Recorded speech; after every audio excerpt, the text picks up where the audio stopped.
मुगलसर Sahib police ने दिल दहला देने वाले कोट भाई कतल मामले ਨੂੰ सिर्फ 48 ਘੰਟਿਆਂ ਦੇ ਵਿੱਚ ਸੁਲਝਾ ਕੇ ਇੱਕ ਵੱਡੀ ਕਾਮਯਾਬੀ ਹਾਸਲ ਕੀਤੀ ਹੈ। 2 ਅਪ੍ਰੈਲ ਨੂੰ ਸਵੇਰੇ ਇੱਕ ਦੁਕਾਨਦਾਰ ਰਾਜੇਸ਼ ਕੁਮਾਰ ਉਰਫ ਕਾਲੀ ਦਾ ਬੇਰਹਿਮੀ ਦੇ ਨਾਲ ਕਤਲ ਕੀਤੇ ਜਾਣ ਦੀ ਸੂਚਨਾ ਮਿਲੀ ਸੀ। ਇਸ ਮਾਮਲੇ ਦੀ ਜਾਂਚ ਵਿੱਚ ਖੁਲਾਸਾ ਹੋਇਆ ਕਿ ਉਸ ਦੀ ਹੱਤਿਆ ਬਰਫ਼ ਤੋੜਨ ਵਾਲੇ ਇੱਕ ਸੰਦ ਦੇ ਨਾਲ ਕੀਤੀ ਗਈ ਸੀ। SSP डॉक्टर अखिल चौधरी की अगवाई के हेठ पुलिस टीमां ने तकनीकी और मनुखी खुफिया स्रोतों के राही मुलजमां की पहचान करते हुए सुखवीर सिंह, नवदीप सिंह, तरसेम सिंह, रजनी और पिंकी नूं इस मामले दे विच गिरफ्तार कर लिया। जांच दे विच यह गल भी निकल के सामने आई है कि रजनी और सुखवीर सिंह दे विचकार गैर कानूनी संबंध सी, जिस करके राजेश कुमार नूं राह दी रुकावट समझते हुए पूरे योजनाबद्ध तरीके दे नाल उसकी हत्या कर दी गई। पुलिस दे वल्लों हरेक दोषी की भूमिका की जांच अजे भी जारी है। इस मामले दे विच मुख दोषी सुखवीर सिंह उत्ते पहला भी कई तरह के गंभीर केस दर्ज ने। 2 तारीख ਨੂੰ एक मर्डर केस रिपोर्ट होया सी, उसते प्रॉम्प्ट ते प्रोएक्टिवली काम करते हुए विदिन 24 आवर्स जो है एक्यूज ਨੂੰ एप्रीहेंड किया गया है। ਤੇ ਟੀਮਸ ਨੇ ਬੜਾ ਇਸ 'ਚ ਸਵਿਫਟਲੀ ਇੱਕ ਰਿਸਪੌਂਡ ਕੀਤਾ ਤੇ ਨਾਲ ਹੀ ਨਾਲ ਸਾਰਾ ਕੇਸ ਜੋ ਹੈ ਵਰਕਆਊਟ ਕਰ ਲਿਆ ਹੈਗਾ।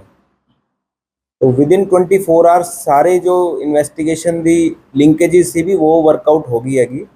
ਉਹ ਮੈਂ ਤੁਹਾਨੂੰ ਥੋੜਾ ਡਿਟੇਲ ਦੱਸ ਦਿੰਦਾ ਇੱਕ ਵਾਰੀ।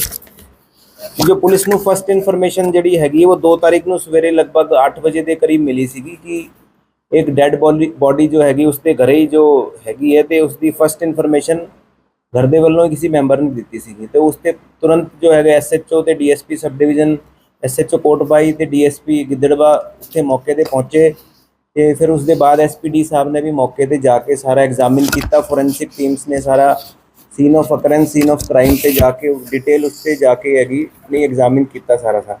तो नाले जो फैमिली मैंबर से उन्होंने भी एग्जामिन किया गया कि किस हालातों च किस तरह उत्थे वारदात हुई हो सकती हैगी। तो ये गल हैगी है 2 तारीख की। 2 तारीख ਨੂੰ जिस दिन इन्फॉर्मेशन आई सी। फिर 2 तारीख ਨੂੰ बेसिकली जो उसकी ऑटोपसी तो फिर क्रीमेशन वो होने के बाद जो है तफ्तीश से सारा ध्यान दिता गया। तो उसके बाद जो भी लीड्स मिली उसते टैक्नीकल इनपुट ते ह्यूमन इंटैलीजेंस ते बाकी एक फील्ड फॉर्मेशन की इनपुट ते सारी कार्रवाई की गई तो सारा केस फिर वर्कआउट होया। तो इस पर यह गल सामने आई हैगी कि जो मेन एक्यूज हैगा सुखवीर सिंह और सुखा उत्थे पिंड का ही कोट भाई का रहने वाला हैगा। तो ये बेसिकली उसका सीगा ते नाले इस दे नाल जो एसोसीएट्स जो मतलब बेसिकली जो डिसीजड है उसी दी वाइफ हैगी एक उसकी साली हैगी है, उसका एसोसीएट हैगा एक होर उन्हां दा फर्दर एक एसोसीएट हैगा। तो इस करके सारा केस जो हैगा वर्कआउट किया गया हैगा। तो बेसिक इस एनिमिटी ये सी कि ये जिहड़ा डिसीज सीगा ये अपने घरे ही दा माहौल थोड़ा ठीक नहीं सीगा, अपनी वाइफ नूं कुटदा सी, वटएवर जो भी इशूज सीगे। तो उस बेस पे फिर इहदा जो एक एसोसीएट सी उन्हें इस चीज़ का अगे प्लान किया कि ये बंदे दा घरे ये माहौल हैगा। तो उसके फर्दर इन्होंने प्लानिंग करके इस चीज़ नूं उस दिन 1 तारीख की रात नूं ये प्लान करके सारा होया हैगा। तो ये बेसिकली सीक्वेंस ऑफ इवेंट तफ्तीश से जो गल सामने आई जो मैं तुहानूं चलो उतनी गल दस दिंदा कि मतलब पब्लिक च हले आप उतनी दस सकते जो किसी का इंडिविजुअल इन्वेस्टिगेशन पे ना अफेक्ट होंगी होगी। तो लगभग 12:30 बजे के करीब जो है जो डिसीजड है वो किसी थां लिकर पी रहा सीगा। तो उसके बाद ही अपने घरे आया लगभग 12:30 पौने 1 के करीब। तो ये जो सुखा हैगा ये उत्थे नियर बाय या उत्थे उसनूं फॉलो कर रहा सी। इनू इन्फॉर्मेशन जब मिल गई कि हाँ ये घरे आ गया हैगा तो देवर मतलब ये उत्थे छिपे हुए सीगे। जो उन्होंने घर सीगा उत्थे जो रूफ टॉप पे ये सारे छुपे हुए सीगे। लगभग जब 1-1:15 बजे की गल होएगी रात में तो इन्होंने डेलीबरेटली उस चीज़ नूं करन लई CCTV जो सीगे उत्थे जो लगे हुए सी उन्होंने भी डेलीबरेटली बंद किया ताकि वो चीज़ कंसील हो जाए, पता ना चल सके।